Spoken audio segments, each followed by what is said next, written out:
all the religions of the world, what is it about Islam that differentiates it from the rest of the religions, and is it superior to other religions?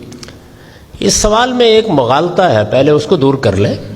اور وہ مغالطہ یہ ہے کہ جب یہ سوال کیا جاتا ہے تو لوگ یہ سمجھتے ہیں کہ ایک مذہب یہودیت ہے، ایک مذہب عیسائیت ہے. نہیں، دیکھیے، دنیا میں صحیح بات کو جاننے، حقیقت کو جاننے کے لیے 3 طریقے اختیار کیے گئے ہیں. ایک طریقہ فلسفیوں نے اختیار کیا. وہ یہ کہتے تھے کہ ہمیں اللہ نے عقل دی ہے، ہم اس عقل کو استعمال کر کے یہ جان سکتے ہیں کہ خدا کیسا ہے، ہم یہ جان سکتے ہیں کہ ہم سے کیا چاہتا ہے، ہم یہ جان سکتے ہیں کہ اصل حقیقت کیا ہوگی. اس کی 5000 سال کی کم و بیش تاریخ ہے. آپ قریب کی تاریخ بھی پڑھیں تو 227 قبل مسیح میں سقراط ہوا ہے، اور اس کے بعد سے لے کر مغربی فلسفے کی یہ تاریخ کم و بیش پھر بھی 2-2.5 ہزار سال کی ہے. آخر میں اعتراف کر لیا گیا کہ عقل انسانی میٹا فزکس اور ایتھکس کے معاملات کو نہیں سمجھ سکتی. اس وجہ سے یعنی اپنے طور پر نہیں سمجھ سکتی، خود نہیں دریافت کر سکتی. تو میں نے آپ سے عرض کیا کہ پھر عاجزی کا اعتراف کرتے ہوئے یہ کہا گیا کہ نہیں، ہم مادے کے اوپر تحقیق کریں گے. دوسرا راستہ اختیار کیا ہندوستان میں خاص طور پر بعض ان لوگوں نے جو یہ کہتے تھے کہ ہمارے نفس میں ایک دنیا ہے آباد. اس کو وہ اپنی اصطلاح میں کہتے ہیں سیر باطن، یعنی ہم ایسی ریاضتیں، ایسی مشقیں کرتے ہیں جن سے ہمارے باطن کی دنیا سے حقیقت تک پہنچنے کا راستہ مل جاتا ہے. پھر ہم خدا سے براہ راست بات کر لیتے ہیں، اس سے ہدایت حاصل کر لیتے ہیں. یہ طریقہ اختیار کیا گیا ہے. جن لوگوں نے یہ طریقہ اختیار کیا گیا ان کے نقطہ نظر کو صوفیانہ مذہب کہا جاتا ہے، مسٹیکل ریلیجنز. اس میں جو سب سے بڑا مذہب ہے وہ بدھ مت ہے، یعنی جس میں یہ مسٹیکل ریلیجنز اپنے کمال کو پہنچے ہیں. اس میں جس کو آپ الہامی مذہب کہتے ہیں اس کا اصول ہی بالکل دوسرا ہے. اس کا اصول یہ ہے کہ اللہ تعالیٰ خود اپنے بندوں میں سے کسی کا انتخاب کرتے ہیں.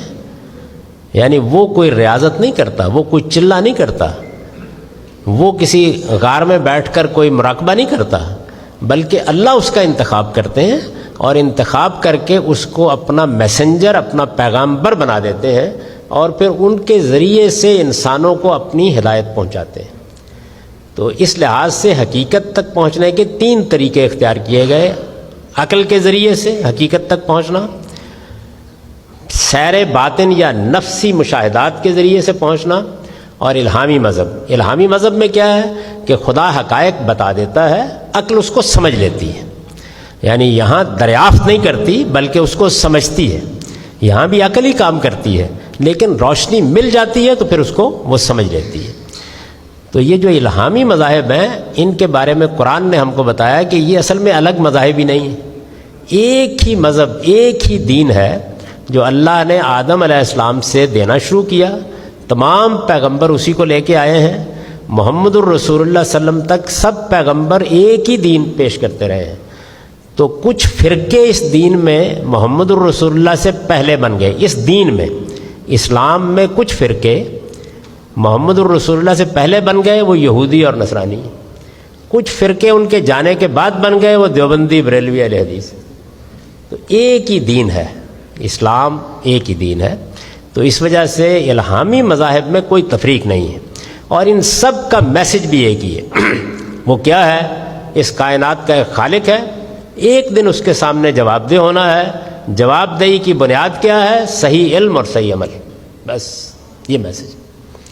تو اس وجہ سے اگر امتیاز دیکھنا ہے تو اس کا آپ تقابل کریں مسٹیکل ریلیجن سے یا فلسفے سے. یہ تو ایک ہی چیز ہے جو سب کے سب کہہ رہے ہیں. باقی فرقے وہ پہلے بھی بن گئے تھے، اب بھی بن گئے ہیں. قرآن مجید تو صاف صاف یہ کہتا ہے کہ شرع لکم من الدین ما وصی بہ ابراہیم، یعنی پورے پیغمبروں کو گن کے کہتا ہے کہ اے پیغمبر، ہم نے کوئی نیا دین آپ کو نہیں دیا، یہ وہی دین ہے جو ہم نے ابراہیم کو دیا تھا، جو ہم نے نوح کو دیا تھا، موسیٰ و عیسیٰ کو دیا تھا علیہم السلام. سب کو ایک ہی دین دیا.